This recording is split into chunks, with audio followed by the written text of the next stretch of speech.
मनुष्य आत्मा की जो प्रतिभा होती है जी। वो अगले जन्मों के हिसाब किताब से उसको इस जन्म में मिलती है। ठीक है। लास्ट जन्म में जो मनुष्य आत्मा की जो कैपेसिटी थी, आत्मा में जो शक्ति थी, जी। उसके हिसाब से ही उसका कारण शरीर बनता है। ओके। कारण शरीर के हिसाब से संस्कार बनते हैं। ठीक है। और उसकी आत्मा में संस्कार रिकॉर्डेड होता है ना अगले जन्म के, कई जन्मों के संस्कार मिलकर लास्ट जन्म के संस्कार बने।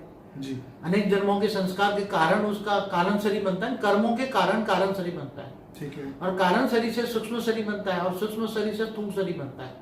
तो सारा शरीर भी एक प्रतिभाशाली बोलते हैं, एक प्रतिभाशाली शरीर का मालिक है। राइट। हाँ, तो शरीर भी एक प्रतिभाशाली उसके अगले जन्मों के कई जन्मों के कर्मों के हिसाब किताब से मिलता है जी। और आत्मा की शक्ति, आत्मा की शक्ति भी उसके आत्मा में रिकॉर्डिंग होकर सूक्ष्म शरीर और कारण शरीर में चार्ज होती है, तो उसका ओरा बनता है ना।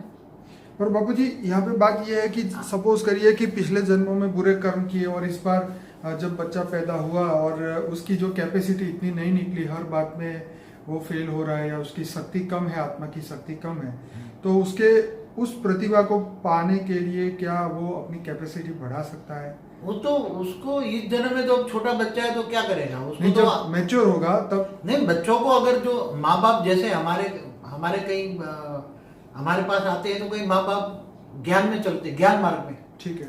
तो बचपन से ही बच्चा छोटा होता है तब से बोलता है कि तू शरीर नहीं है, तू आत्मा है, आत्मा है, आत्मा है। बचपन से ही हमारे पास कई छोटे छोटे बच्चे आते हैं जी। कोई पूछे तो आत्मा को प्रतिभाशाली बनाने के लिए अगर कोई भी बच्चा प्रतिभाशाली नहीं जन्मता है जी। और उसको माँ बाप ज्ञानी है, आत्म स्वरूप का अनुभव करते हैं, ऑलमाइटी ऑथोरिटी को जानते हैं, ज्ञानी है ना, भक्ति मार्ग में बात नहीं करता, मैं तो केवल हमेशा ज्ञान मार्ग की बात करता हूँ। ठीक है। तो ऐसे कमजोर आत्माओं को भी तुम आत्माओं समझा कर आत्म स्वरूप की तुम पावर भी दो, उसका ओरा पावर से चेंज कर सकते हो, उसका सूक्ष्म शरीर भी चेंज कर सकते हो, उसके विकर्म विनाश कर सकते हो, उसको अनुभूति भी करा सकते हो आत्म स्वरूप की। तो सूक्ष्म शरीर भी, स्थूल शरीर भी, सब कुछ बदल सकता है, धीरे धीरे सब कुछ बदल सकता है और प्रतिभाशाली बन सकता है।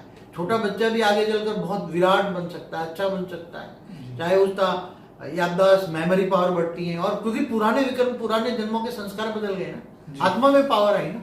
राइट। आत्मा में पावर, आत्मज्ञानी आत्म स्वरूप की अनुभूति करता है, ऑलमाइटी ऑथोरिटी से पावर लेता है, ऊंचते ऊंच परम धाम में आत्मा में पावर लेता है। आत्मा में तो योग करता है ना, आत्म स्वरूप में स्थित होकर परमात्मा को याद करता है तो पावर आती है आत्मा में, डायरेक्ट आत्मा में पावर आती है। तो विकर्म विनाश होता है, तो इस जन्म में भी प्रतिभा बन सकती है ना, आत्मा जो चाहे वो कर सकता है, विकर्म विनाश कर सकता है। चलिए बाबू जी, ये तो बहुत बढ़िया आपने इसका सवाल का जवाब दिया, तो बहुत बहुत धन्यवाद बाबू जी। परम शांति।